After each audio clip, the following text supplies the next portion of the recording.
Clearly a crowd favorite here from France. We welcome Team Smart Arm and Christophe Huchet.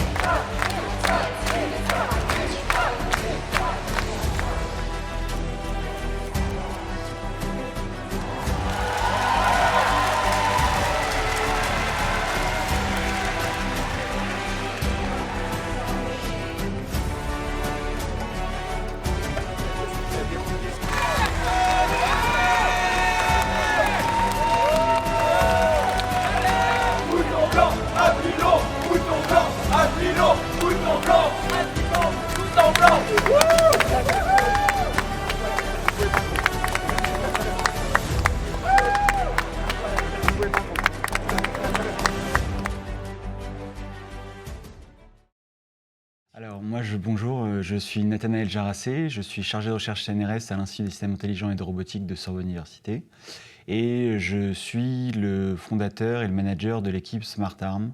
Donc moi je suis Manel, j'étais une doctorante de Nathanaël, j'ai fait ma thèse entre 2014 et 2017 sur la prothèse du membre supérieur. Je suis Fabien Vérité, moi je suis maître de conférence, je suis enseignant-chercheur à Sorbonne, dans le même laboratoire, dans la même équipe que Nathanaël. Et à l'époque je faisais ma thèse dans la même équipe que Manel, c'est là où on s'est rencontrés.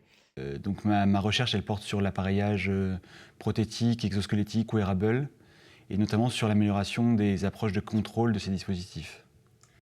Par rapport à l'info-Cibathlon 2016, on a quand même très rapidement, quand j'ai commencé ma thèse, on était au courant que ça se tramait.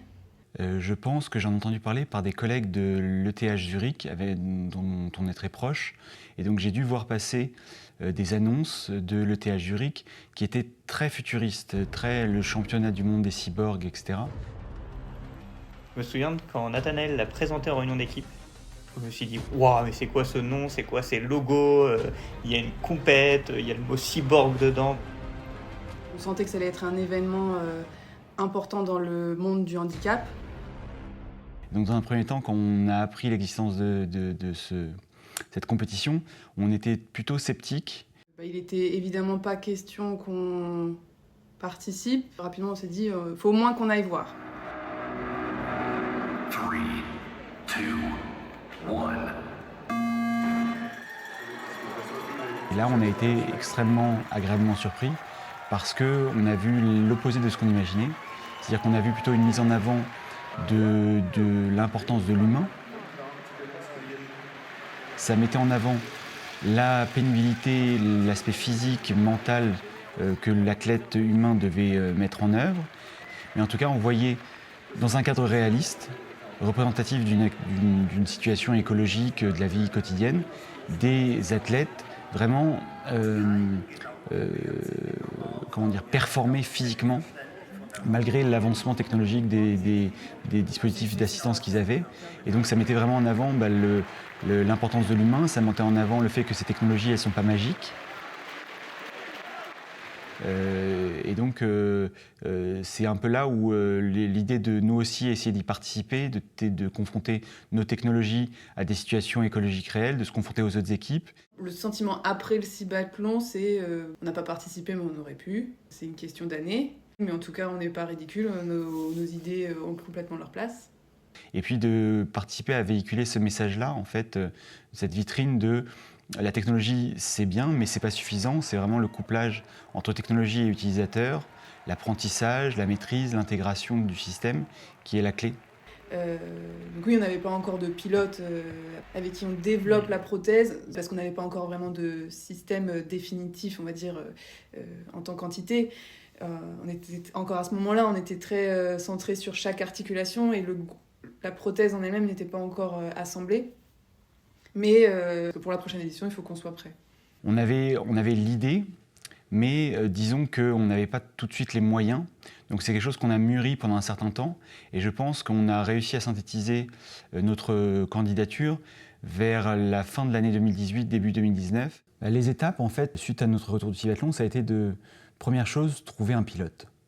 Parce que quand on voyait finalement le raffinement, la personnalisation des dispositifs pour les athlètes, on se rendait bien compte qu'on ne pouvait pas construire quelque chose de générique et qu'il fallait qu'on trouve d'abord la personne qui acceptait de travailler avec nous et qu'on travaille avec elle.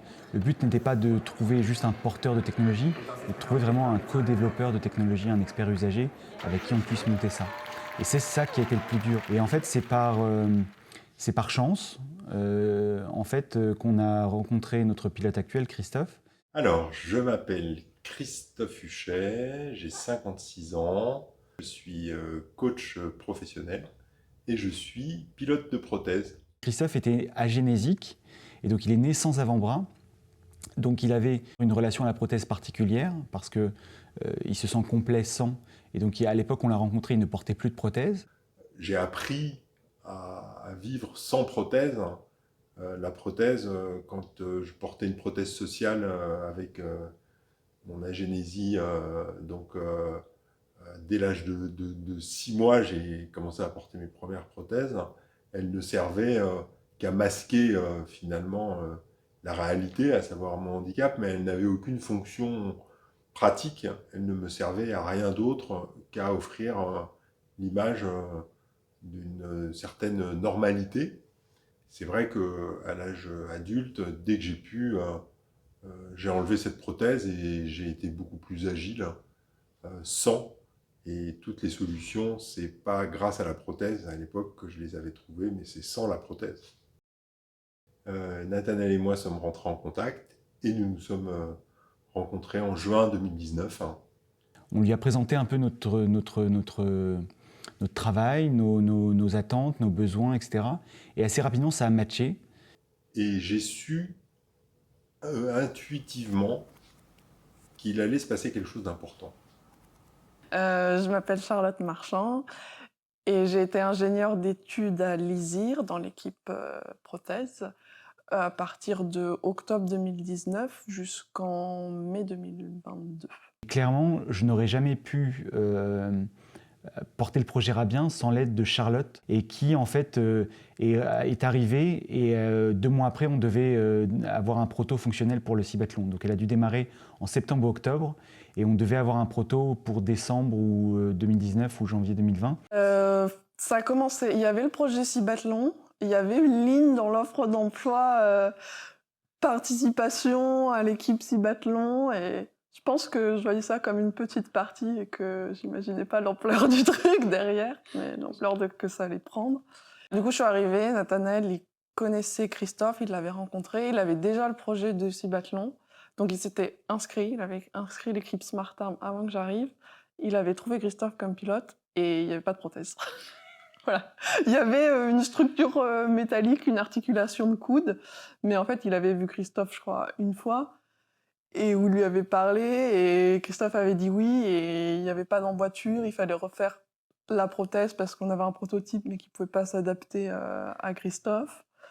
On avait une main gauche, il fallait une main droite, enfin, il n'y avait rien, quoi. Donc, il a fallu commencer par faire la prothèse. C'était un peu le challenge. Et donc, à partir de l'automne 2019, on s'est mis dans l'objectif de construire une prothèse pour lui. La première étape de personnalisation, c'est simplement pouvoir l'attacher au corps.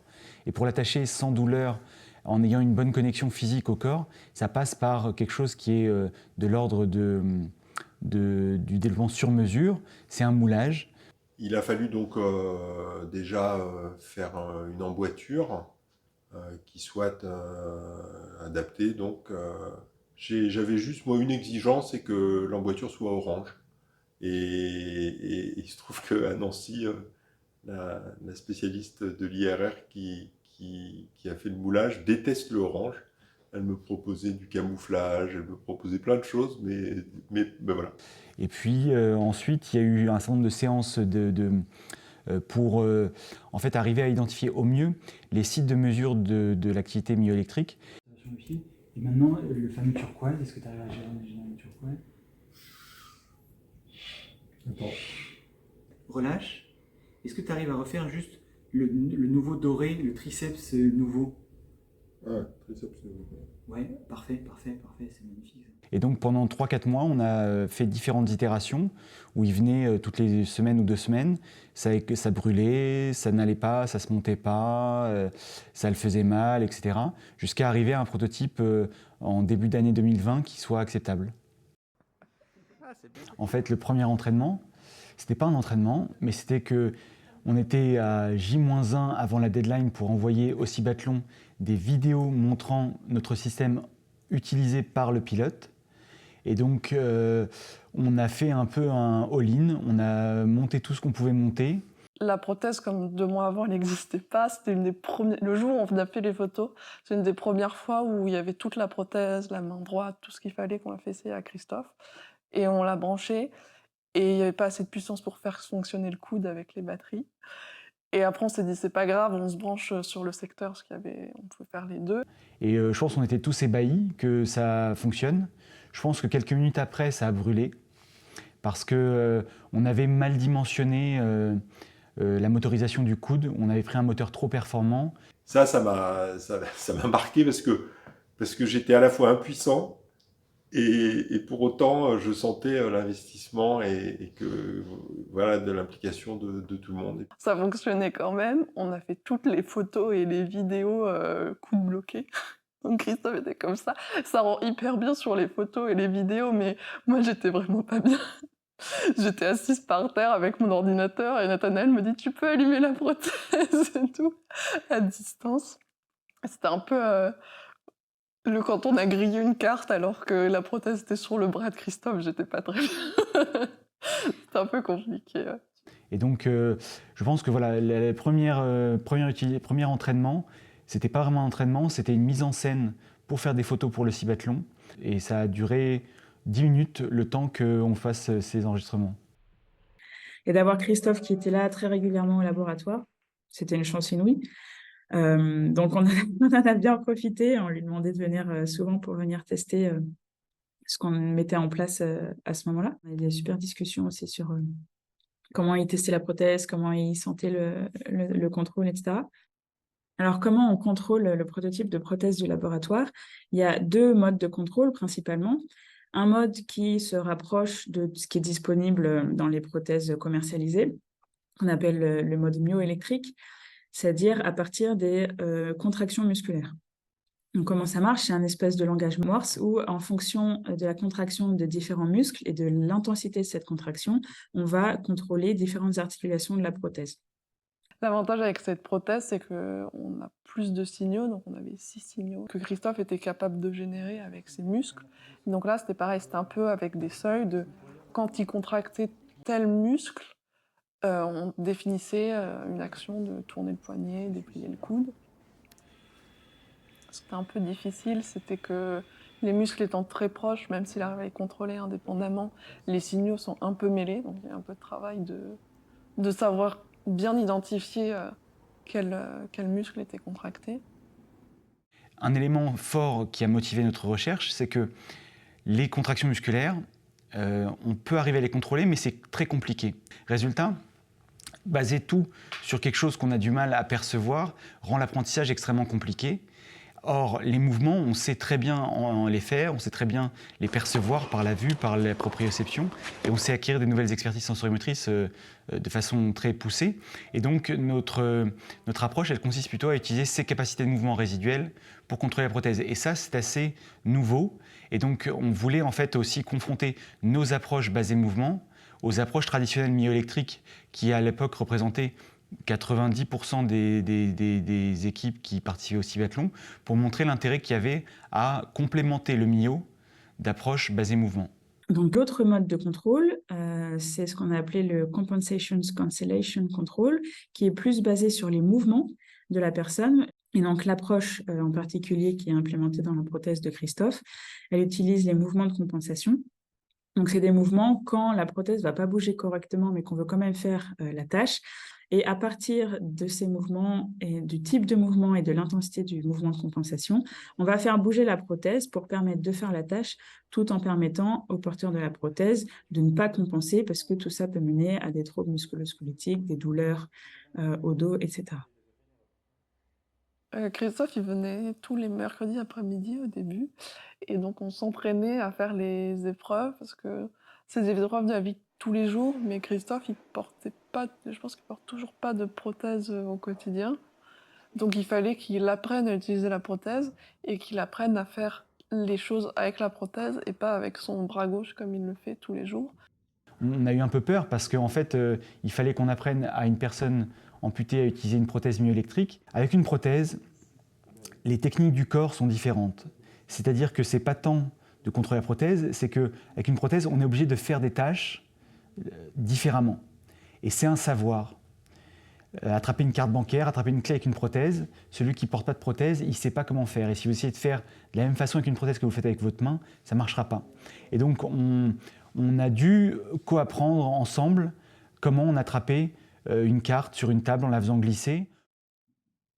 Petit à petit, j'ai pu intégrer un langage musculaire, en fait, un morse, qui m'a permis, de façon automatique, intuitive, sans avoir à réfléchir, ça m'a permis de faire des mouvements, de trouver peut-être les postures les plus justes, ou d'adapter, ou de savoir m'adapter à l'imprévu aussi. En sachant comment changer de posture de main. Et il y a eu un moment clé pour m'indiquer, voilà, tu fais partie de l'équipe. C'était cette photo, cette première photo d'équipe prise par Philippe, qui était vraiment... l'équipe, au départ, ça a été une photo, et de la photo, c'est devenu une équipe. On était un petit noyau dur autour de Charlotte pour la technique. Il y avait Jésus Magot, qui en fait avait rejoint l'équipe quelques mois auparavant et qui en fait s'est trouvé naturellement un rôle de coach de notre athlète. Je m'appelle Jesus Magot, ou comme on m'appelle ici à l'ICIR Jésus. J'étais doctorant à l'ICIR et pendant un bon moment, j'étais le coach de Christophe pour le premier triathlon. Et donc, on va dire que je faisais mon mieux pour, en gros, encourager Christophe, un peu analyser les différentes épreuves et faire une sorte de trouver ensemble avec Christophe la meilleure stratégie. Voilà. Et, oui, pour faire toutes les épreuves et faire le meilleur geste et faire le meilleur temps. Et aussi de le soutenir au point de vue émotionnel, parce que c'est une épreuve aussi émotionnelle. Tout ce qu'il a fait, c'est hyper important aussi, cette partie de coaching de Christophe, et c'était le premier. Et je crois que c'était pas prévu du tout au début qu'il en fasse partie. Et au fur et à mesure que ça grandissait, il nous a rejoints. Et il y a eu un moment où j'étais très contente de pouvoir lui laisser cette partie. Il s'entend très bien avec Christophe.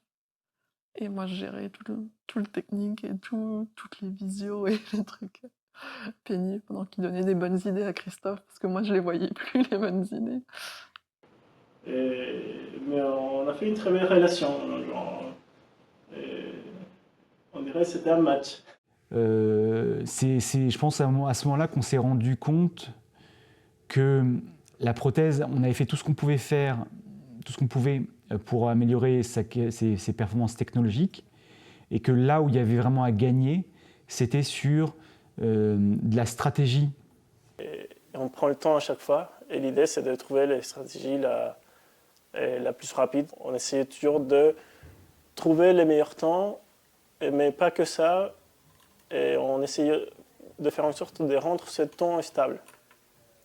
Et en fait, des fois, c'était ça le challenge de dire à Christophe.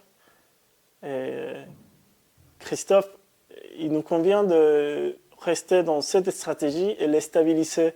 Et des fois, il avait une approche de non, on va aller chercher plus loin, on va aller chercher une technique même plus rapide.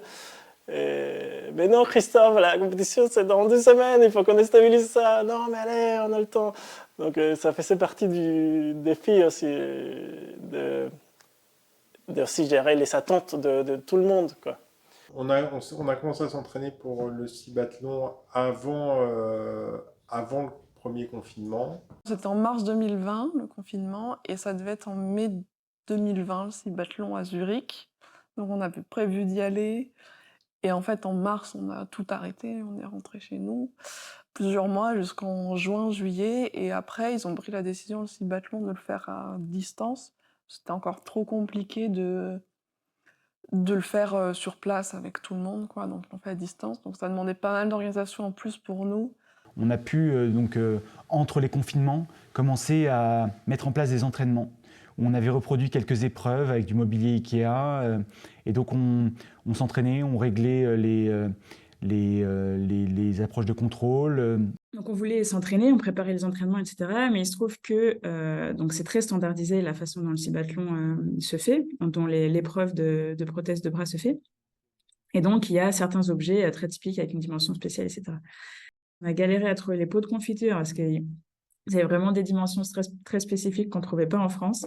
Les boîtes de conserve, ça a été un challenge aussi parce qu'il y a beaucoup de boîtes de conserve qui s'ouvrent avec une opercule. Non, et pas avec un ouvre-boîte.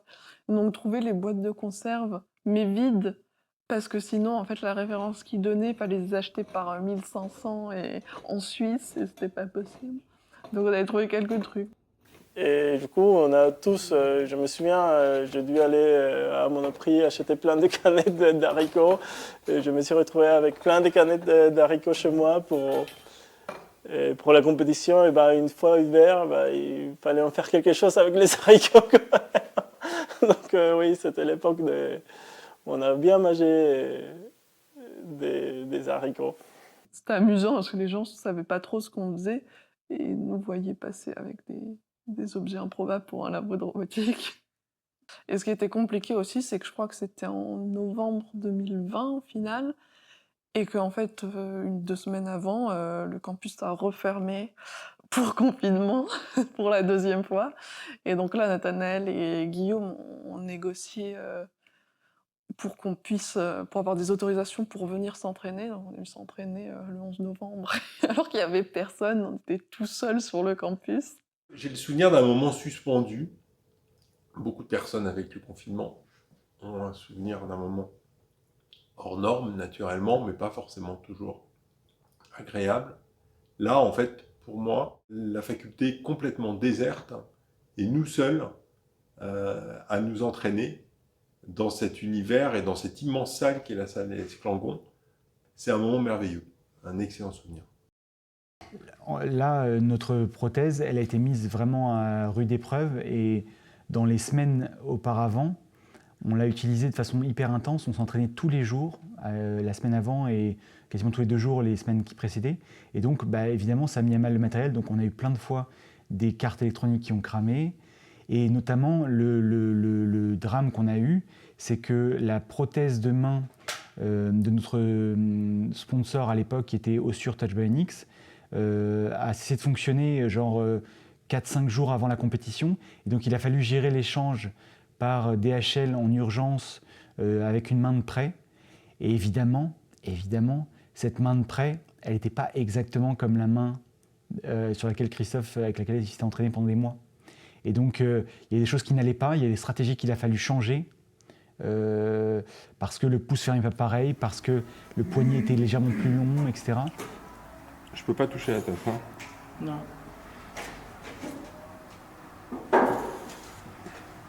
Donc là, ça va pas parce qu'il faut, en fait, pour que ça aille, il faut que j'aille après l'articulation.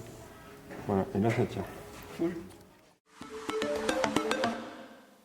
Welcome everyone to Cyberthlon 2020 Global Edition. Because of the pandemic, the teams could not come to Switzerland and fight against each other live, but they had to build their own parcours back home, like this one. Le jour J, il y a beaucoup de stress logistique parce que il y a une mise en œuvre qui est quand même très compliquée à mettre en place pour quand on crée un hub.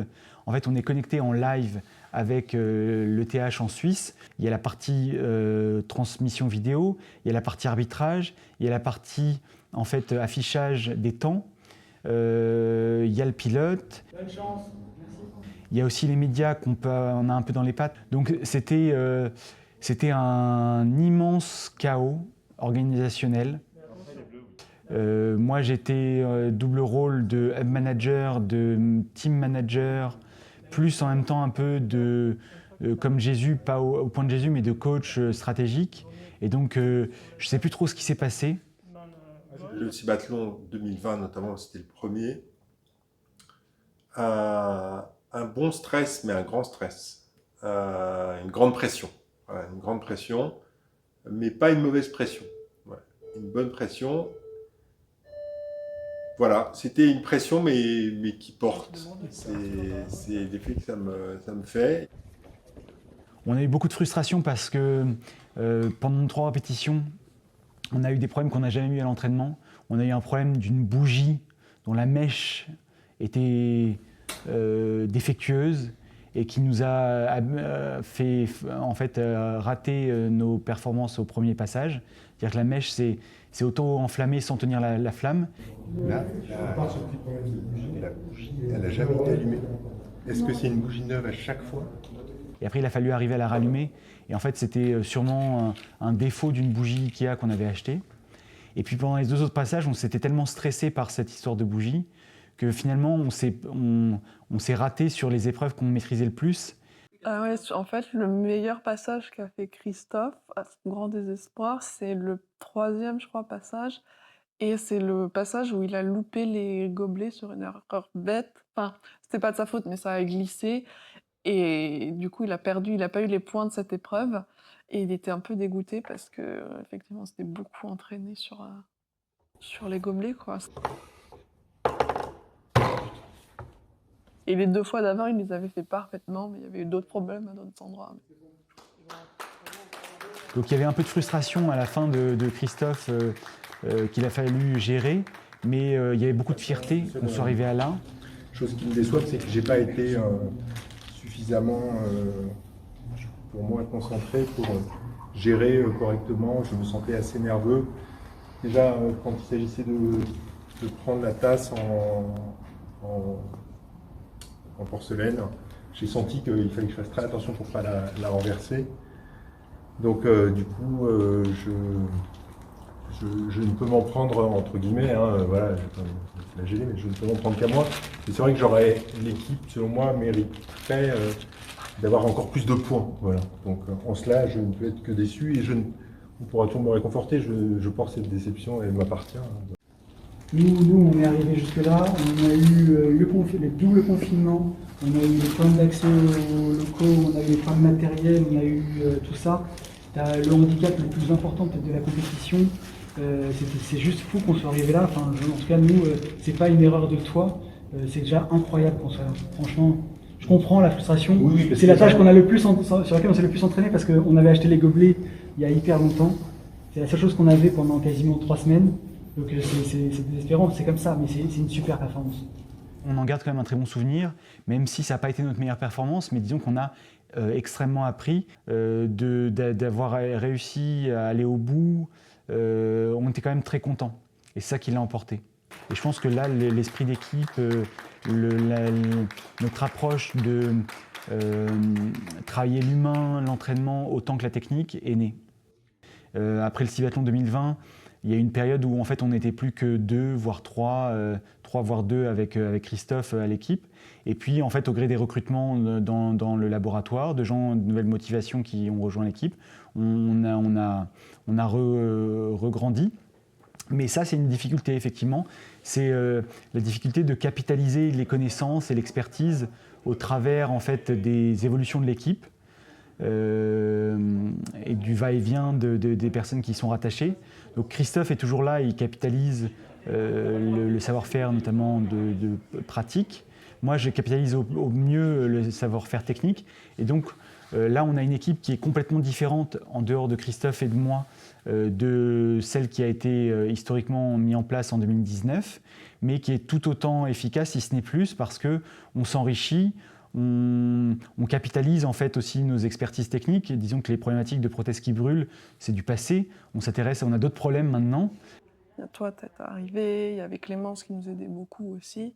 Et ça aidait beaucoup pour les entraînements. En fait, il y a un moment où moi, je ne pouvais pas assurer le côté technique et les entraînements. Et donc d'avoir quelqu'un d'autre qui avait une vue et sur la prothèse, qui savait comprendre la technique de la prothèse et parler aussi à Christophe, lui dire mais ça et ça, avoir des nouveaux points de vue sur la façon d'attraper les objets. Ça finit par payer aussi. Alors, pour se préparer pour le Cibathlon, il y a 2 niveaux de préparation. Il y a un niveau purement technique, factuel, comment on fait les gestes, quels gestes on fait, qu'est-ce que fait la prothèse, qu'est-ce qu'elle fait pas. Donc sur la partie prothétique, je dirais. En fonction des besoins d'une épreuve, des évolutions du règlement, des contraintes matérielles et techniques qu'on a, identifier là où on peut améliorer la prothèse, dans son fonctionnement, dans sa structure aussi, dans son matériel, dans son logiciel, pour qu'elle permette à Christophe de réaliser de meilleures performances en compétition. Voilà, nickel. Je pense qu'il y a aussi tout simplement les préférences du pilote, parce que finalement c'est lui qui reste aux commandes. Tu vois, là il s'est remis à bouger. Ouais. On peut faire une posture où c'est moins marqué, où il y aura moins d'opposition et donc il y aura moins cette espèce de mouvement de retour. Et des fois on a plusieurs manières de résoudre un même problème sur le plan technique, mais qui ne vont pas être vécus de la même façon par Christophe quand il est aux commandes. Et auquel cas, c'est important d'être en lien avec lui, d'échanger avec lui pour identifier quelles sont les solutions qui lui conviennent le mieux. Et ça va participer à définir les priorités. Ouais. Mais au besoin, on peut faire deux postures très digitales, une pour vraiment goûter et une autre pour... Oui, juste en bougeant le pouce, ce serait le pouce qui se rentre. Ouais, exactement, tu aurais ça ou ça. Voilà. Oui. Mais des fois, il est en train de s'entraîner sur une épreuve et il va exprimer quelque chose avec une pointe de frustration parce qu'il vient de rater son essai, ce qui n'est pas forcément grave, mais voilà, qui peut avoir un peu un côté frustrant sur le moment. Après, je fais pas du tout ce que je veux, tu vois, c'est quand même frustrant. Bon, je vais essayer comme ça.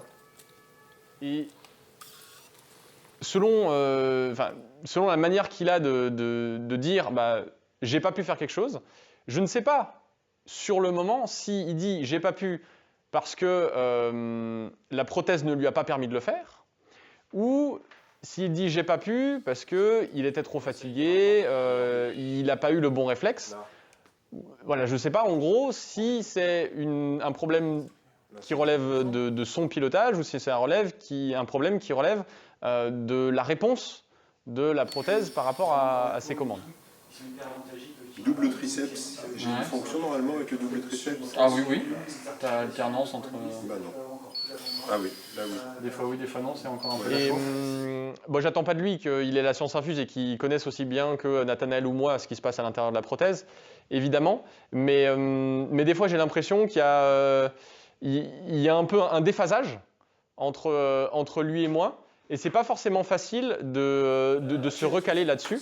Imagine que ça c'est une phalange de l'auriculaire et ça c'est l'autre. Et en gros la poêle elle est là quoi, avec son manche ici. Et donc il y a un risque que ça fasse hop. Et ça bascule comme ça. Bah oui, c'est un gros. Voilà. Dès lors qu'elle fonctionne comme on attend, c'est l'entraînement. Il n'y a pas de... Je connais rien d'autre. Hein. Pour pouvoir avoir une chance de gagner en temps, il faut que je m'entraîne plus. Et c'est par la fréquence de l'entraînement. Il n'y a que ça, tu vois, tu m'as gentiment proposé de me faire une liste des enchaînements, mais en fait, c'est par la répétition que je mémorise les enchaînements.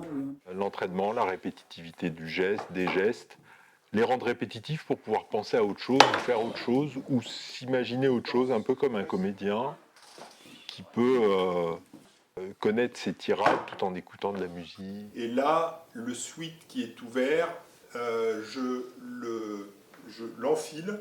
Au fur et à mesure que je l'enfile, je déplie le bras, je le remonte jusqu'en haut, je fais attention à ce que ça ne fasse pas de pli. Je passe la main gauche dedans, je l'ajuste, je défais le sac plastique. Impressionnant. Bah attends, faut qu'on le fasse. Oui, non mais déjà de mémoriser les étapes, c'est... Je l'ai répété.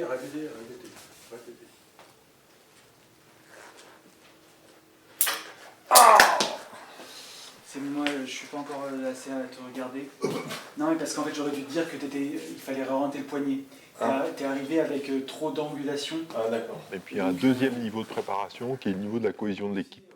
C'est en travaillant sur ces deux paramètres, cohésion d'équipe et efficience de la prothèse Là, j'ai un peu trop appuyé, mais c'est à moi de... Et voilà, parfois c'est l'un qui est prépondérant, parfois c'est l'autre, parfois c'est les deux, et dans ce cas-là, c'est magique. Waouh, ça marche. Putain, comment t'as fait pour attraper Deux mains vers le haut. Record. 3,07. Oh putain. 3,07. Ah oui, c'est possible. Pourquoi Et pourquoi de temps en temps, je comprends pas. Pourquoi le Fordisme et le Taylorisme, ça a marché à une époque? Ah oui, vous vous rendez compte ce que vous me faites faire? Grave. T'es notre chaîne de montage optimisée. Moi j'espère que c'est... Ah mais c'est parce que Corté... 3,07, quand la fermeture elle glisse bien, donc saisir en bas ça t'aide. Sur la pince t'as compris quoi? Un truc que t'as fait que tu le fois, c'est des petits à-coups de commande. Alors que des fois je t'entendais faire... Il faut que je la prenne d'un peu plus bas que ce que je faisais.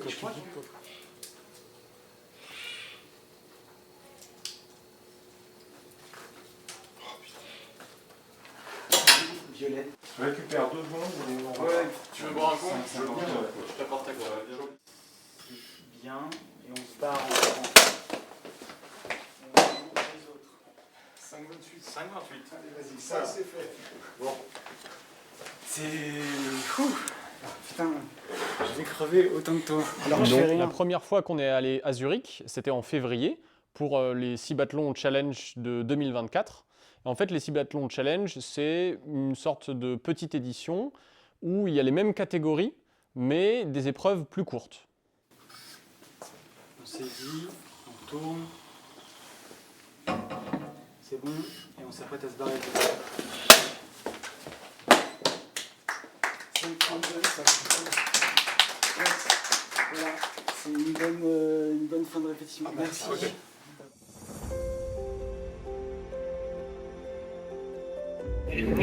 Ça va bien? Et toi? Ça va et toi? Allez, c'est le grand jour. Bien dormi? Pas du tout. Un peu? Pas du tout? Mais alors, je peux dire, j'ai compté toutes les heures et j'ai dû m'endormir juste à l'heure où ça sonnait. J'ai l'impression. Là, j'ai vraiment pas bien dormi. Mesdames, Messieurs, bonjour. Vous êtes dans le TGV Lyria à destination de Zurich.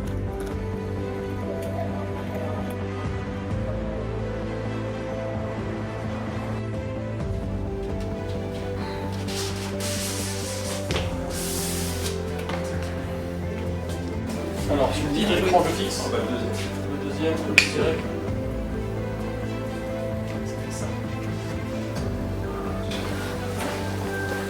Attends, le sac... Je l'ai. Le sac, tu l'as. Les batteries, tu les as. Je les ai changées.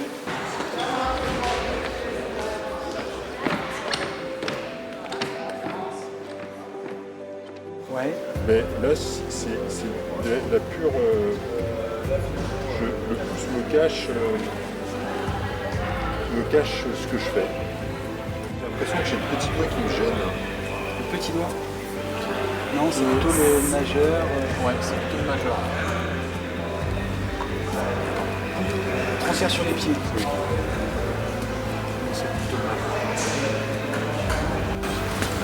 Main bien parallèle, descendre. Bien. Je descends plusieurs fois parce que je me... Là, t'es trop descendu un peu, mais c'est pas grave. Pardon. Et là, je ne vois plus en... Descends plus bas, un petit peu plus bas. Compte serré. C'est bon. Trop bas. Là, c'est bien. Oui, là, c'est bon, je sens. Crochette et tu tires sur la main gauche vers le bas. Tu montes. Tu tournes, tu sors. 3,54. 3,54, c'est génial, c'est génial, c'est génial. Mais oui. La pince à linge, c'est dur. Hein. Ouais, on te croit. Mais quand je vous dis dur, c'est dur. Mais je comprends même pas comment elle tient. Alors que c'était le truc qui ne posait pas de problème. Donc on avait vachement bossé. Oui. Oui, qui posait plus de problème. Voilà, donc là-dessous, il y a un serflex et un clou tordu. Et du pistolet. Ok, donc on enlève le pistocol et on en remet. Ouais. Et on serre. Ça c'est bien. contre, je pense que le doigt, bon, il est un peu morflé, mais on s'en fout. Le clou, en fait, qu'est-ce qui l'empêche de tourner comme ça? Bah, le scotch. D'accord. Ok, précisément. Si laundry passe, c'est super, tu fais four et peut-être tu n'auras pas le temps de finir gobelet, tu auras quand même, comme dit Océane, 20 points. Que si laundry déconne, tu pars avec le sweat, au pire des cas, et tu fais quand même four et gobelet, tu as quand même 20 points. Ça déconne. Oui, mais si ça déconnait avec le sweat sur toi, tu peux quand même normalement faire four et gobelet. Sauf si j'ai la prothèse qui est coincée. Alors si elle est coincée, tu fais des rotations de poignet, ça finira par se décoincer. Ou si je la remonte et que je la remonte, qu'elle n'est pas prise, Et ben tu passes à la suite. Oui, c'est passé à la suite, mais est-ce que ça vaut pas la peine que j'essaie quand même de finir cette tâche-là et de faire juste celle d'après? Sur la première tentative, ça me paraît bien de finir laundry, si t'es si près que ça. Voilà, c'est ça. Il y a un moment où ça vaut la peine d'abandonner, mais il y a un moment où ça vaut la peine de continuer quand même. Tu peux y aller? C'est juste, c'est dans 4 minutes. Les crampes de Christophe? Christophe et des chiots aussi.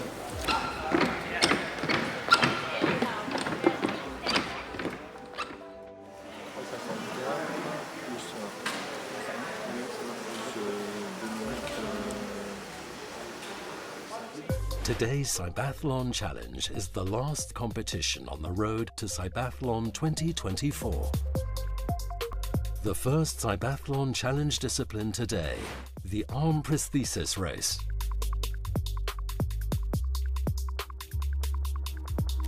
So your two teams in this competition, Smart Arm from France in Paris and then Bion IT from down the southeast of Italy. This is likely to be highly competitive and Christophe Houchet ready to go. He's under starter's orders and so important not to make a mistake.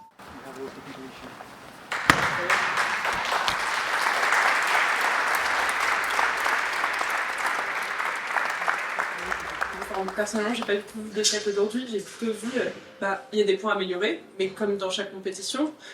On est aussi biathlon à se battre contre des équipes de ouf, avec une personne agénésique qui porte pas de prothèse dans la vie courante, qui a le niveau de handicap le plus important.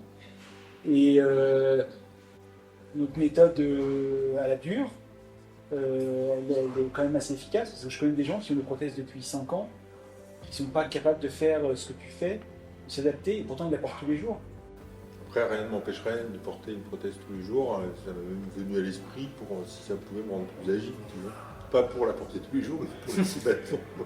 C'est dès le départ en fait qu'on ne peut pas difficilement gagner par rapport à des niveaux de handicap inférieurs, mais tu as quand même joué le jeu. Tu as fait avec cette main qui a clairement défectueuse et nous pose des soucis. En fait, parce que finalement, le positionnement du pouce, le manque de force dans les bras ou le manque de précision de la fermeture du pouce fait aussi que la tirette entre deux doigts est inenvisageable. C'est hyper frustrant d'avoir ta main qui se dérobe. C'est comme si tu portes un truc et puis t'as... Mais c'est le plus gros changement qu'on a fait entre hier et aujourd'hui. Effectivement, on s'est entraîné dessus, mais moins que tout ce qu'on a l'habitude de faire. On aurait eu 2 jours, on a trouvé une technique. Je vois bien ce que tu fais et je ne vois pas ce que tu pourrais faire de mieux pour améliorer la performance. J'attends pas autre chose de toi, de la pratique, de la façon que tu as de faire la compétition. Moi, c'est donc on n'a pas forcément envie de venir à une compétition, on est sûr qu'on va perdre.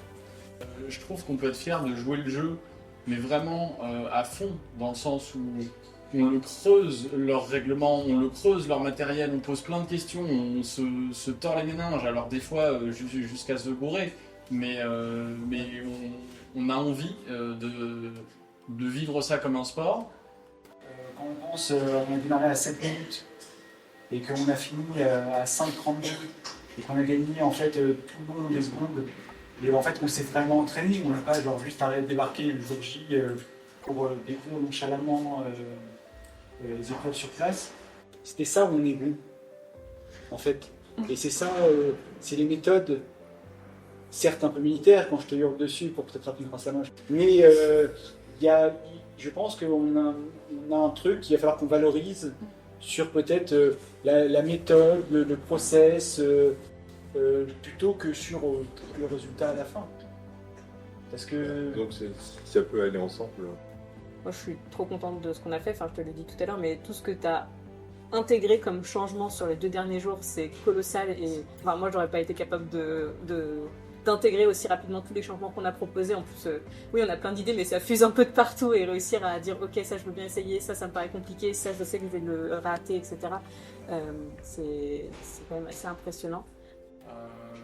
On est une équipe qui a montré qu'on sait se renouveler avec toutes les nouvelles stratégies, avec le nouveau matériel, avec nos nouvelles galères aussi, mais qu'on lâche pas face à ça et qu'on continue.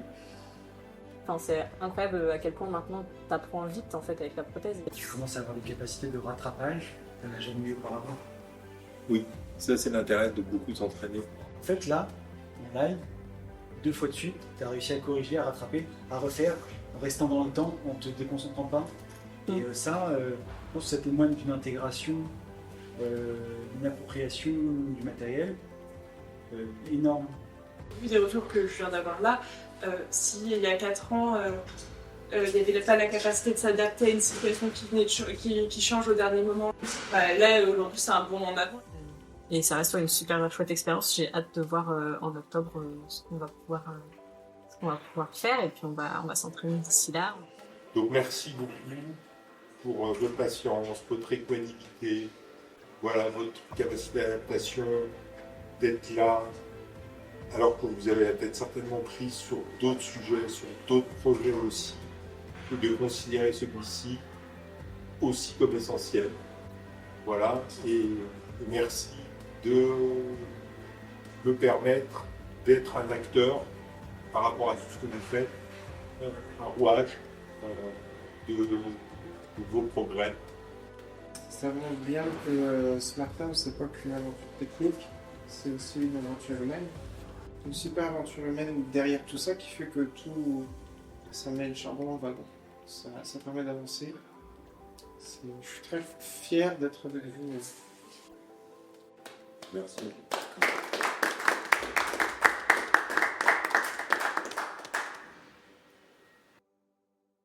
Quand on est sorti du Cibathlon Challenge en février 2024, c'était la première fois qu'on était sur site et on découvre que le gap est très important entre faire un cibathlon en distanciel et le faire en présentiel. Et je ne suis pas ressorti top, plutôt frustré que content, parce qu'il s'est passé des choses qui n'auraient pas dû se passer ou qui auraient pu ne pas se passer.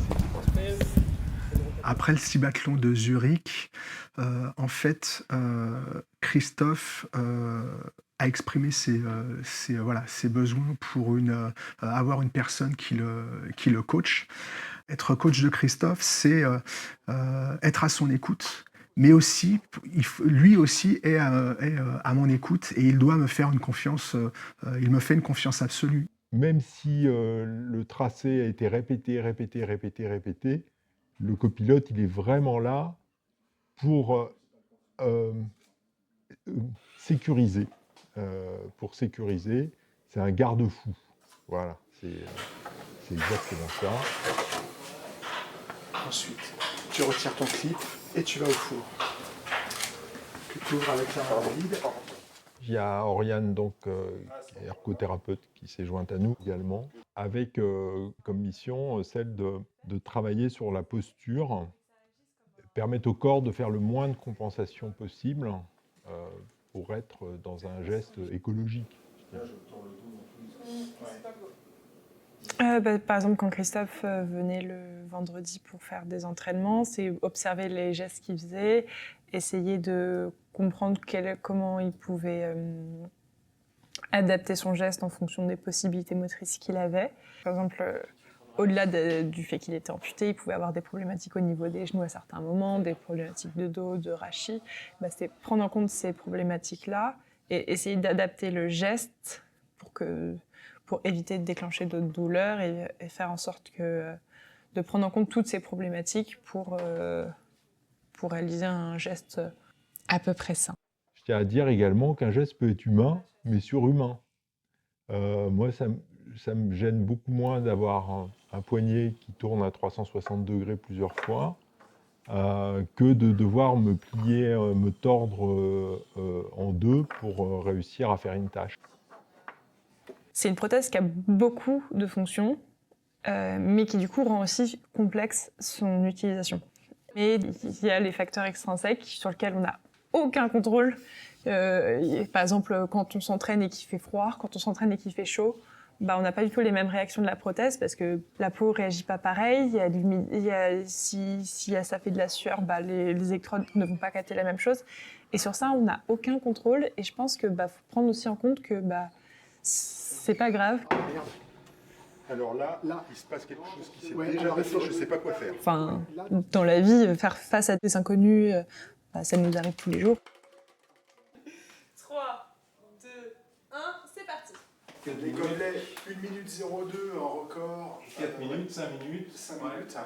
Et les petits objets, tu as fait 1,09. Bon, allez, 8 minutes et on fait 1, 2, 3, 4, 5, 6. C'est bien. 6, et on a combien de temps 8 minutes. 8 minutes. 2 minutes. Non, mais après, on peut faire un premier run stratégique de on assure les points qu'on sait faire sans se mettre dans le rouge, etc. En faisant là, on a 6 minutes, donc on est large. Et on fait un deuxième run. Faire la totale, enfin le maximum parce que... Mais on savait très bien tous que on n'allait pas aller en finale et que, ou peut-être qu'on irait en finale, mais qu'avoir la première place, c'était démesuré au vu des conditions du cibathlon, au vu du système de notation et du système de compétition. On savait qu'on allait plus pour montrer la technologie, montrer les possibilités, montrer que en fait, on était une équipe et que au-delà de la course arme, il y avait la course robe avec Étienne. Alors, je suis Robin Gibaud, je suis ingénieur de recherche à l'ISIR depuis 2 ans. Et j'ai travaillé dans le cadre du projet Cibathlon pour les épreuves Smart Rob de la compétition 2024. C'est Nathanaël qui est venu m'en parler. Il avait évoqué dès le départ la participation d'Étienne, à laquelle il avait proposé de participer à la compétition. Nous, en parallèle avec Alexis, on travaille sur le projet de troisième bras. Donc exploiter les autres mouvements du corps pour pouvoir piloter un troisième bras robotique sans les bras. On s'est posé la question, est-ce que ça serait intéressant de le mettre sur un fauteuil roulant?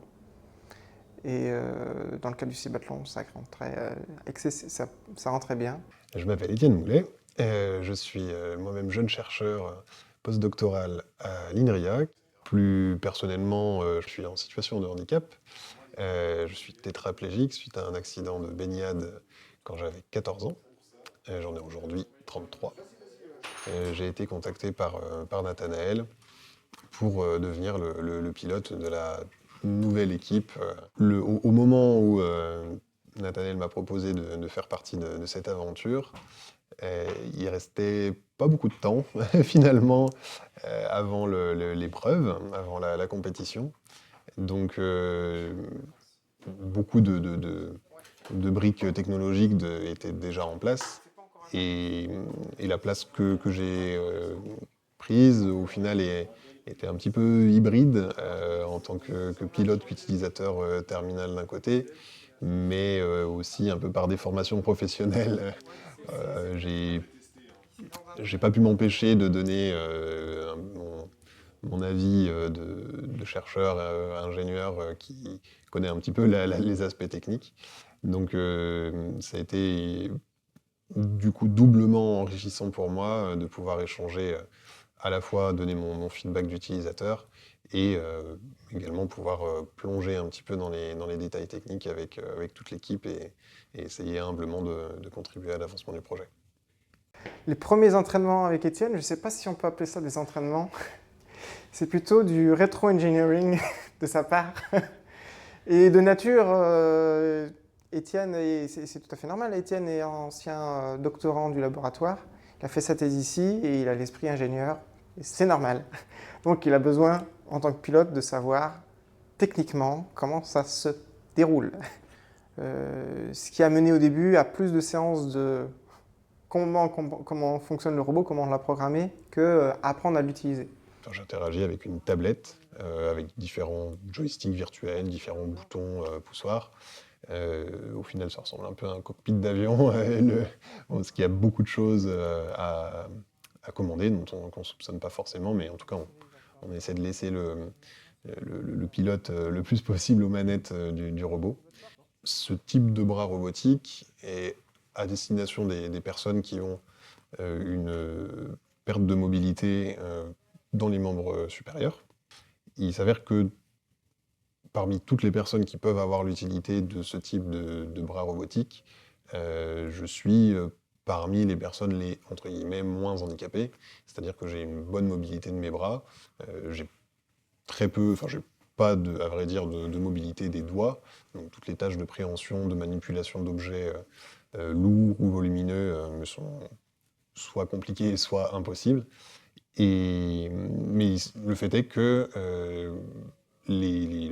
l'interface de contrôle qu'on a développée, pour moi, étant donné ma mobilité, n'est pas du tout adaptée à d'autres personnes avec des handicaps plus lourds ou simplement différents. Et par rapport au niveau de handicap d'Étienne, et aussi par rapport à une demande que lui avait, on a développé un autre type d'interface, qui est un contrôle avec une caméra qui vient capter sa main dans l'espace, sa main gauche, et en fonction de la position de sa main dans l'espace, le robot, lui, va réaliser des déplacements d'avant en arrière, droite-gauche, et de mouvements de hauteur également. Et lors du Cibathlon, ça représentait 80% des déplacements du robot, c'était uniquement du pilotage avec le mouvement de sa main. Donc il n'a pas la mobilité de ses doigts, mais du coup, ce mouvement-là qu'il pouvait réaliser avec ce bras-là était exploitable pour piloter le robot. La version finale de l'interface de contrôle et des algorithmes de contrôle, je ne donnerai pas de chiffre exact, mais a été prête pas très en avance par rapport à la date de la compétition. Mais dans le même temps, étant donné que j'ai été impliqué de bout en bout dans ce développement-là et que j'ai pu suivre l'évolution du projet et m'y adapter aussi, au final, c'était pas un énorme frein à ma performance à moi en tant que pilote. Alors, quelques semaines avant le Cibathlon, c'était un mélange de confiance et d'anxiété. Confiance parce que donc, le Cibathlon, c'est un enchaînement de 10 épreuves, et on avait pu simuler, reproduire dans le laboratoire 8 de ces épreuves. Et les derniers entraînements que j'avais pu faire avaient montré que j'arrivais à enchaîner ces 8 épreuves dans le temps qui était imparti, donc de 10 minutes. Donc j'avais plutôt confiance en la co-performance que je pouvais fournir. Mais dans le même temps, le système était pas 100% stable. Parfois, la caméra que j'ai évoquée qui filmait ma main pour contrôler le robot pouvait avoir des petits ratés. Si l'éclairage était un peu trop puissant, éblouissait un petit peu la caméra. Dans certaines configurations du robot, le contrôleur, enfin le robot lui-même commençait à parfois avoir des comportements un petit peu incontrôlables ou difficiles à anticiper. Assez stressant également, parce que tout le monde ne vit pas la montée du stress de la même façon, je dirais plus exactement au même rythme. Et les montées d'adrénaline ne se font pas pour tout le monde en même temps. Et les sujets de stress ne sont d'ailleurs pas pour tout le monde exactement les mêmes. Tu t'éjectes. Yes, bien joué. 30 secondes par rapport à tout à l'heure. Ouais. 7,06, tout à l'heure 7,36. Hyper impressionnant. Je note les scores. 7,06. À 1 minute de rap. C'est hyper bien. Mais là, la vitesse à laquelle il doit faire, au moins, la bille, je la prends de façon bien plus sécurisée, plus sécure. Et là, t'as pas eu de soucis, parce que tout à l'heure, t'avais le souci du coude qui voulait bouger tout seul. Mais oui, parce que je transpirais moins, en fait. Parce que Yogan, il a nettoyé avec de l'alcool. Ça peut être pas mal, on fera ça. Et en fait, on a dit, on en parlait avec Christophe, on va faire des rainures entre les deux électrodes qui posent problème, qui communiquent entre elles, où on pourra peut-être glisser par l'intérieur un tampon de caoutchouc ou un bout de sopalin ou n'importe quoi pour faire une barrière physique pour que l'humidité ne monte pas. Tu mets reviens, ton poignet en extension.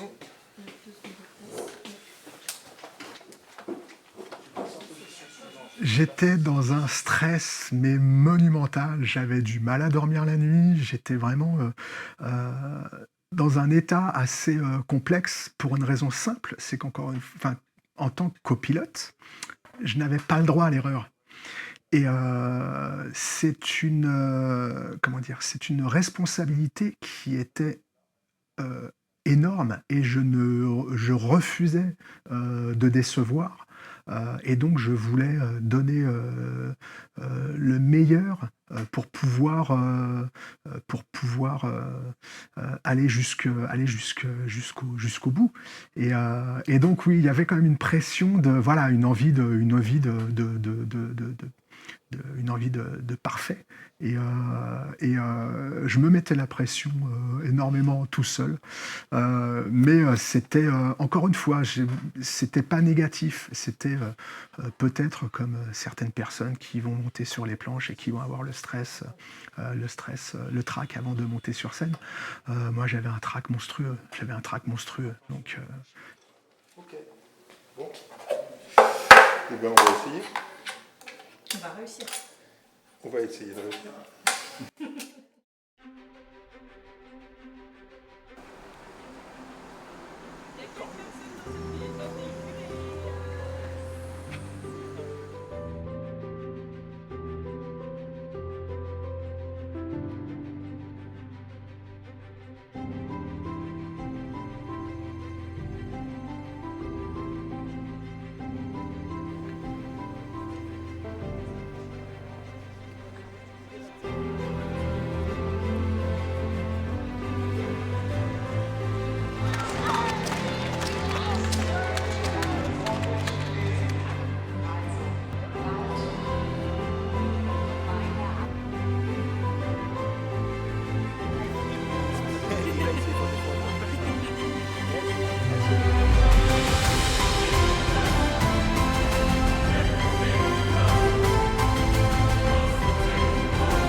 Alors, le cibathlon, la première chose impressionnante, c'est d'arriver dans cette arène et de voir la place énorme et le fait de savoir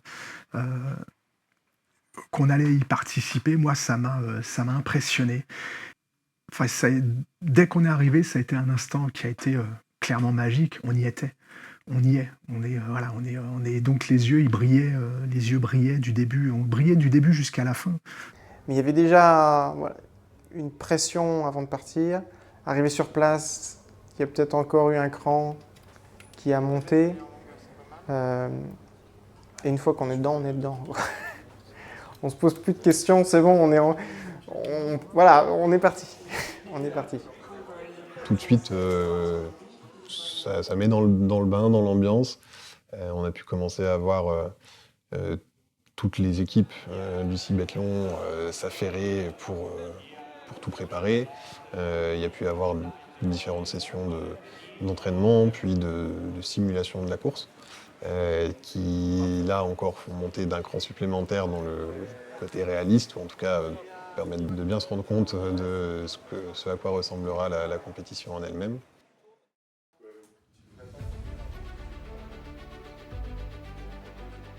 Est-ce que je t'enlève ton sac? Ah oui.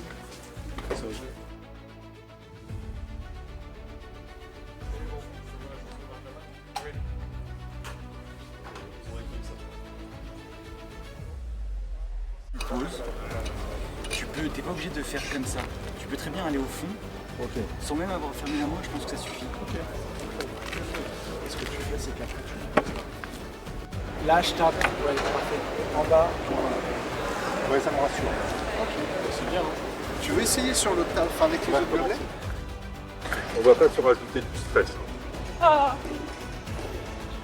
Parce que je vous avoue que j'en ai un petit peu déjà.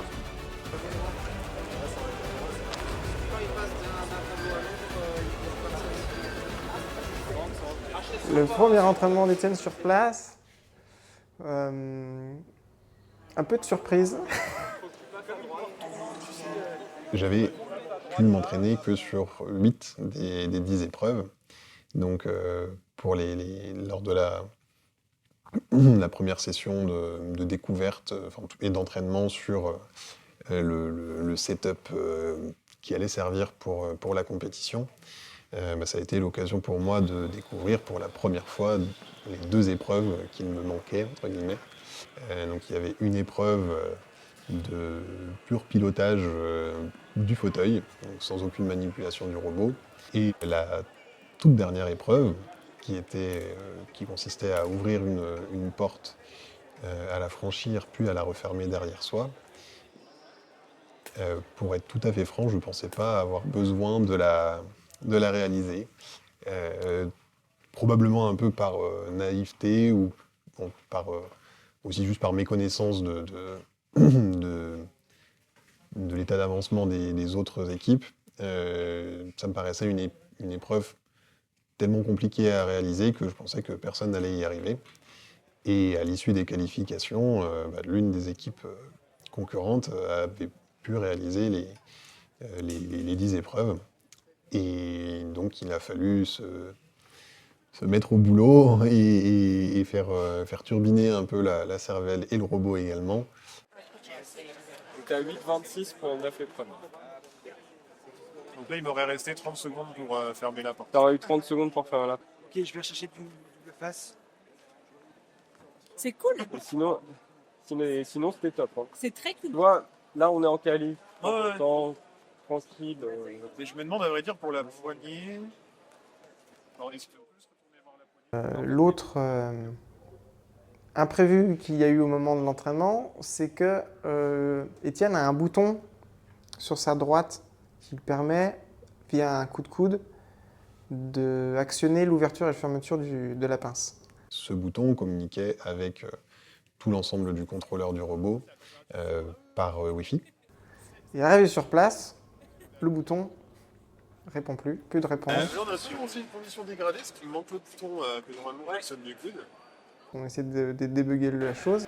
Là, ça marche pas. Hein. J'ai démarré, ton interface a démarré, le bouton de relais est en marche. Après, c'est bon.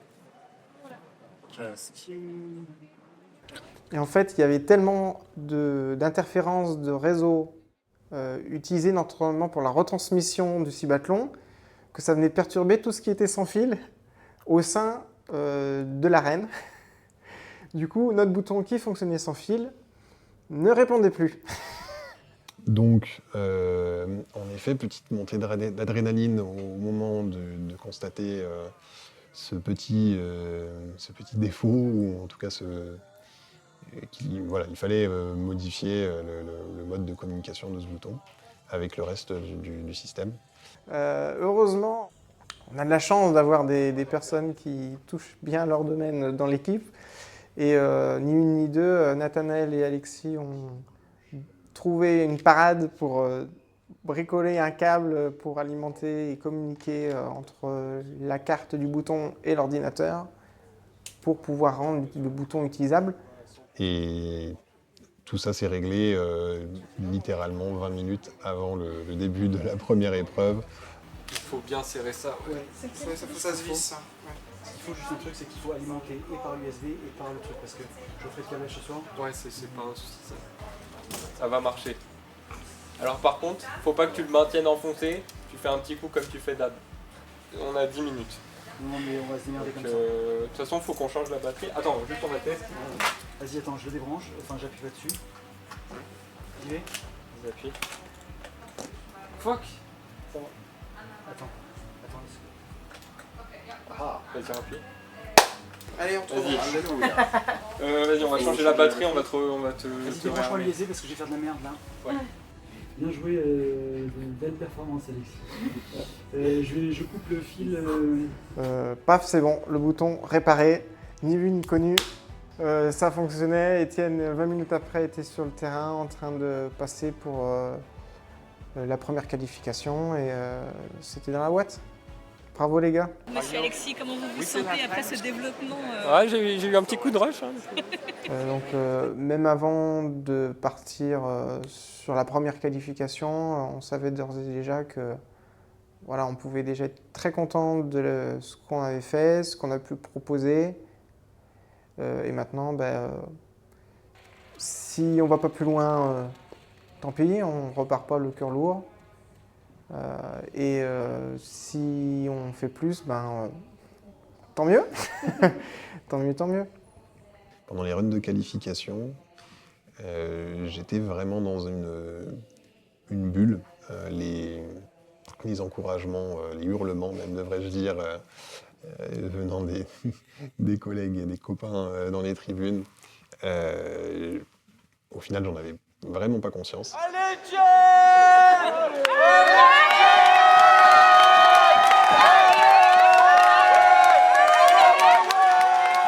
Au moment de faire la première run de qualification, j'ai même pas essayé de la faire cette porte.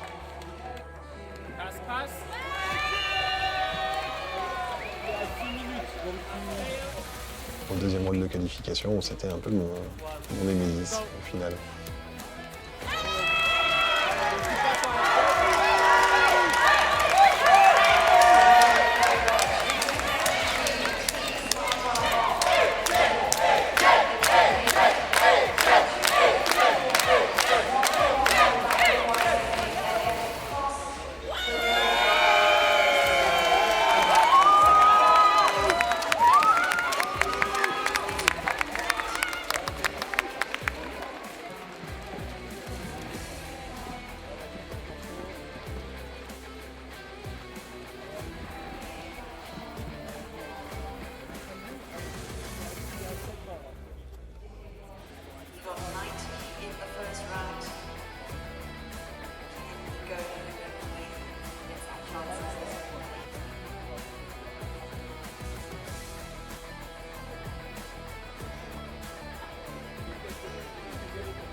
C'est pas grave.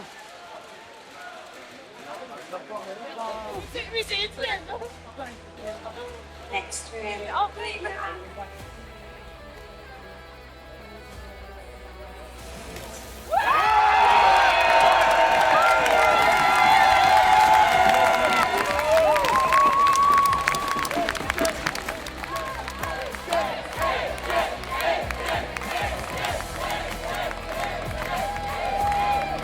Donc oui, qualification, heureux, petite victoire d'avoir réussi à se qualifier pour le lendemain. Parmi les 6 équipes en compétition. Et rebelote, on est reparti le lendemain. C'est bon Christophe? Tout va bien? Le caoutchouc, oui. Okay. I have to. And you have you send the rest to the left, yeah? Yeah. I will. Christophe, concentre-toi sur ta course maintenant. C'est ta course à toi. Le reste, on s'en fout. On track number 1, clearly a crowd favorite here from France. We welcome Team Smart Arm and Christophe Huchet. J'adore être au départ d'une course, surtout quand on se sent prêt. Et alors vraiment, je me sentais prêt. Bruno, mon copilote, se sentait prêt également. Un moment d'excitation. Le stress, il est avant, mais c'est l'envie d'en découdre et de se sentir prêt.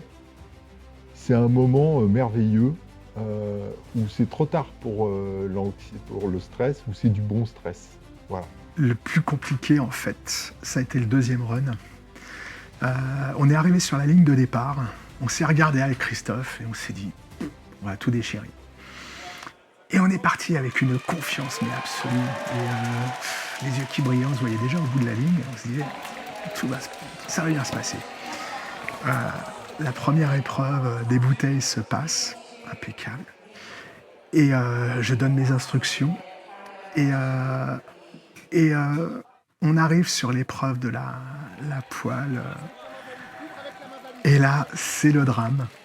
L'épreuve de la poêle, c'est vraiment une épreuve, mais on l'a répété, mais un nombre de fois incalculable.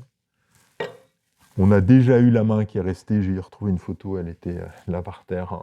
Mais on le sait ça, parce que dans la poêle, il y a plein de billes qui sont lourdes.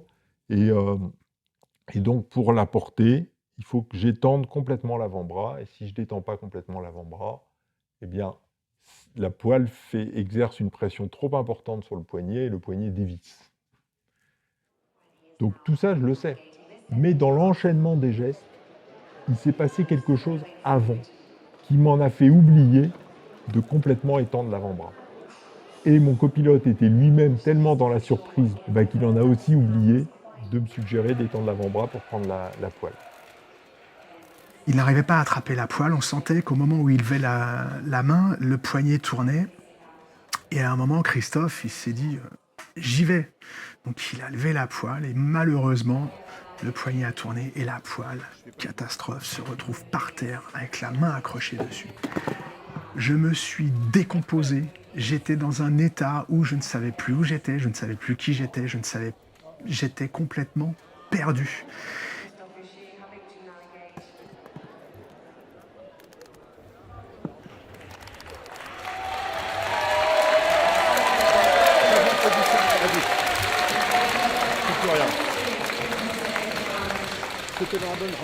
Et je pensais même que l'épreuve était terminée et je ne savais pas quoi faire. Et on était tous les deux en train de chercher une solution. Et je ne sais pas ce qui s'est passé, mais à un moment, le public, je me suis mis à le réentendre.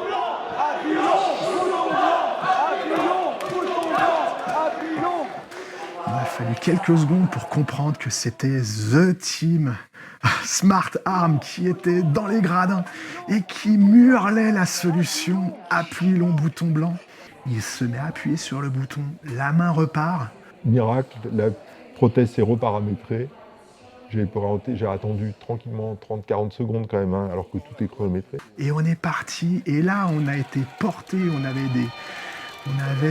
toute l'équipe qui était avec nous, qui nous supportait, qui nous portait, qui nous aidait, qui nous aimait, qui nous... Je sais pas comment dire. On part et on va tenter une épreuve qu'on n'a jamais faite à l'entraînement, juste une ou deux fois sur site là, le matin même. C'est l'épreuve des bocaux à ouvrir, à fermer, etc. Parce qu'elle est rapide celle-ci, et si on l'a réussi, elle est rapide. Et j'ai fait pour la première fois en cours cette épreuve qu'on n'avait jamais faite, et on a réussi à sauver à peu près la mise. Thank you. Thank you.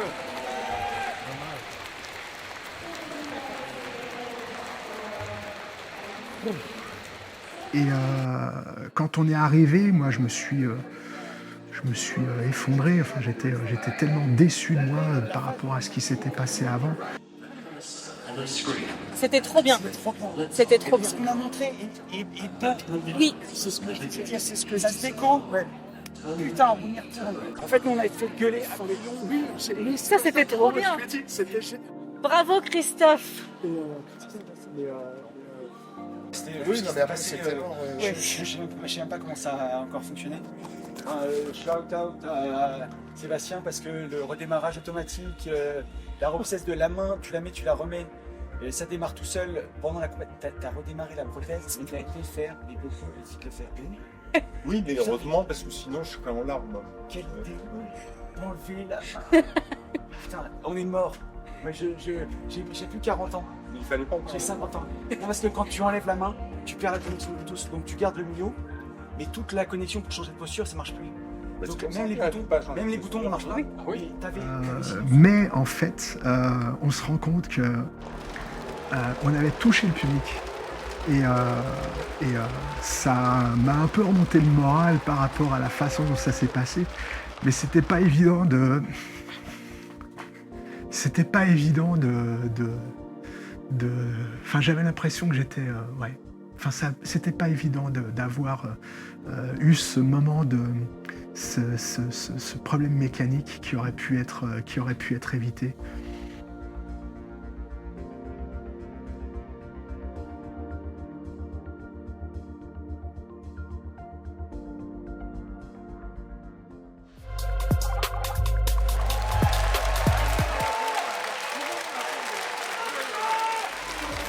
From France, we welcome team Smart Arm Rock and their pilot, Etienne Houet.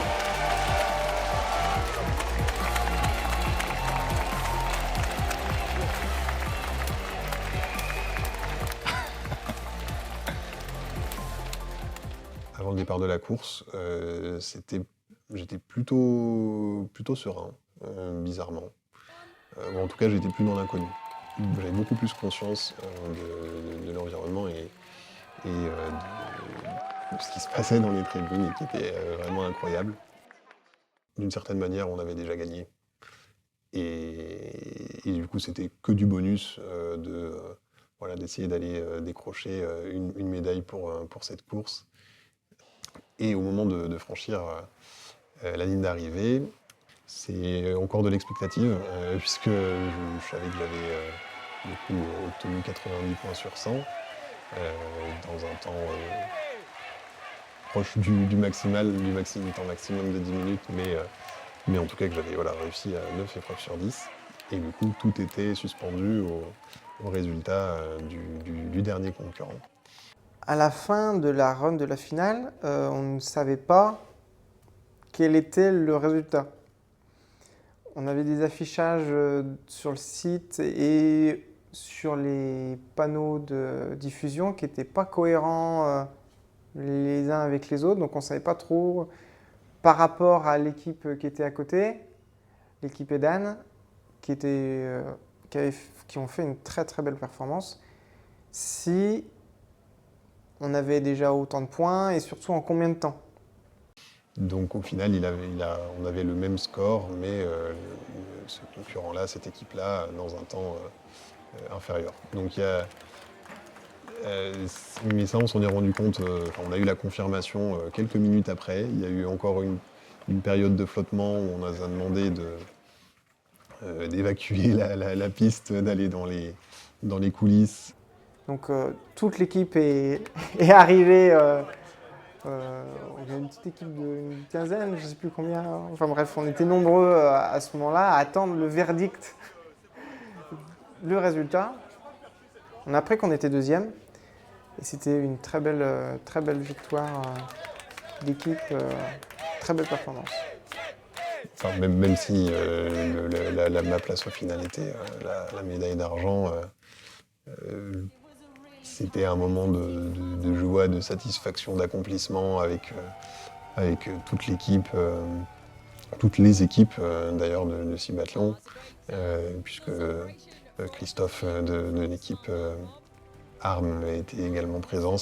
On a pu célébrer ensemble ces performances.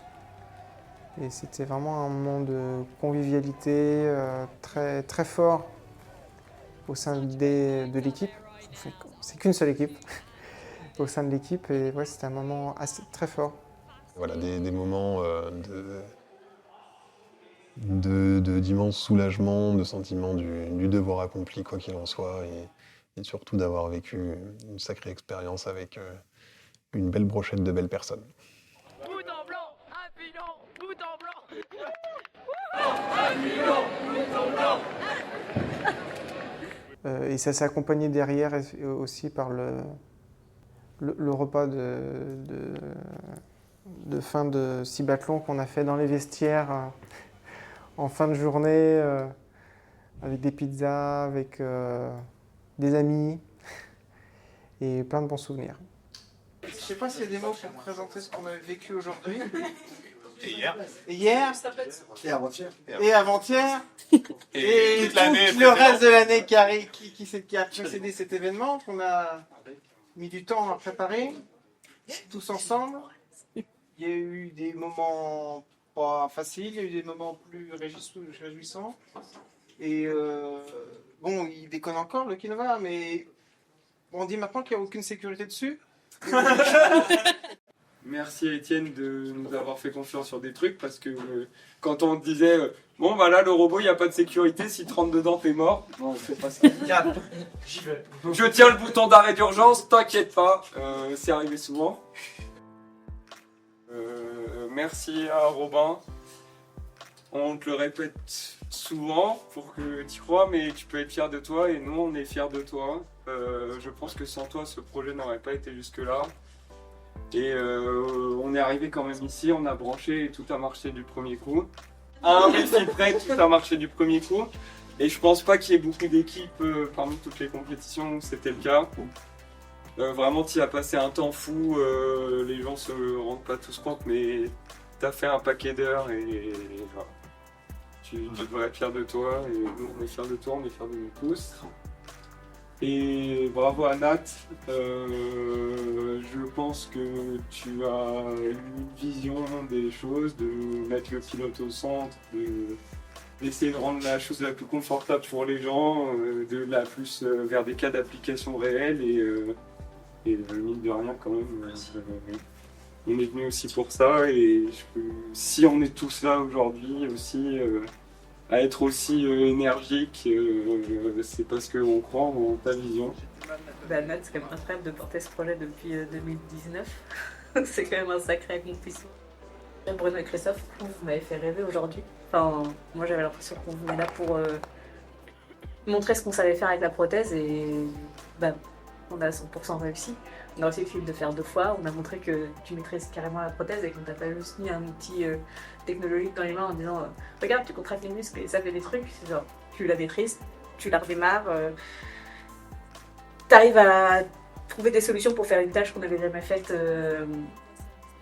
jusqu'à 1 heure avant. Vous avez réussi à jamais planter le fil de fer, c'était incroyable. Malgré tout, pas décider d'arrêter de tout lâcher. Enfin, moi, quand la main elle a été enlevée et remise, moi, j'aurais même pas. Moi, franchement, je me suis, clairement régalé. 1000 merci à chaque personne qui est présente ici. 1000 merci de m'avoir, d'avoir tout fait pour qu'on aille jusque là aujourd'hui. Moi, je trouve clairement qu'aujourd'hui, ça a été ces 2 runs ont été à chaque fois 2 victoires. 2 victoires. Et les points, honnêtement, voilà. Pour moi, c'est une aventure. Et cette aventure, elle nous emmène quelque part dans un endroit magique. Et je suis heureux de faire partie de cette famille. Ce que tu as fait en 2e run, c'est plus beau que si tu avais fait 70. Bon, en fait, on aurait vu une équipe 70 qui était aux portes du podium, mais on n'aurait pas saisi en fait tout l'acharnement, toute la complexité de ta prothèse par rapport à celle des autres. Là, on a vu que ce que c'est que déconnecter, reconnecter une main, on a vu ce que c'est que redémarrer une prothèse sans qu'il y ait 12 ordinateurs à côté pour faire un redémarrage. Tu étais tout seul sur la piste. Je pensais pas que tu étais arrivé à ce niveau-là. En 5 ans, on est passé, si on doit se comparer en termes de temps, etc., on est passé d'une épreuve de 6 biathlons où il y avait 10 équipes, on avait fini 9e, et là, on était 16 équipes et on a fini 6e. Donc, en tout cas, je suis hyper fier d'appartenir à cette équipe. C'était trop chouette et ça m'a un peu fait rêver ce qu'on a fait aujourd'hui. Non, en vrai, depuis 2019, quand on a rencontré Christophe, on se rêvait d'aller à Zurich. Il y a eu le Covid, on a fait tout en distanciel et tout, on avait la frustration de ça. Et là, je suis hyper content qu'on l'ait vécu avec autant de monde, avec plusieurs équipes, et je suis putain de fier. Voilà. Ouais. Bravo.